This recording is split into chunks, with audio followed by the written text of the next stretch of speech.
Ikaw ba ang gaya kong tamad lumabas mag-market lalo na pag mainit? So, sagot niyan, Uber na tayo. Meron talaga sa Uber. So, may PX Mart din dyan, may Watson, may 7-Eleven. So, pag grocery ako, lalo na't mainit na ang panahon, pag tanghali na ako magising, dito na ako mag-grocery sa Uber. So, download mo lang yung application na yan, tapos pagbukas mo, andyan na yung mga item dyan sa loob. Siya, arrival niya is expected is 125. Yan po ang mag-handle sa ating order. Ayan po yung grocery ko. O, diba? Charlottes! Mamaya titignan natin kung saan na siya. Tatakbo yung motor na yan. Ayun siya, preparing na sa order. Malapit na siyang makarating. Ayan na siya, 2 minutes na lang. Nasa labas na siya. Di ba?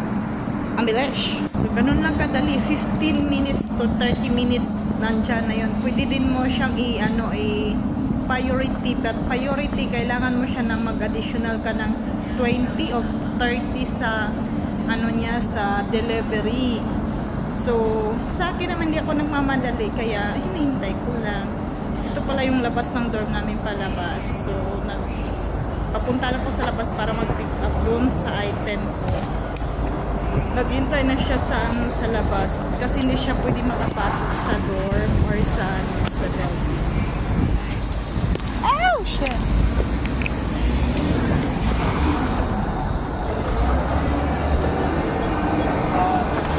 Hala. Ay, mama.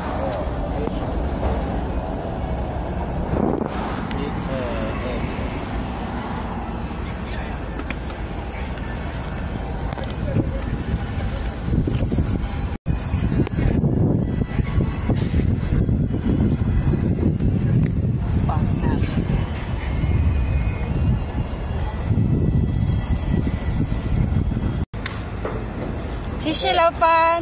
Thank you. Ang bigat. Di ba? Andyan na. Yun na, nabili na pa sa'yo. Tama ba ito? Itlog. Walang malak ba yun? Ay, labek. Mochi.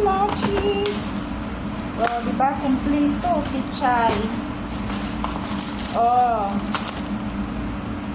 Sardinas, sili, harina, saging, patok. And then, this one, sugar. And then, sibuyas. Kompleto ba ito lang, carrots? Kain naman.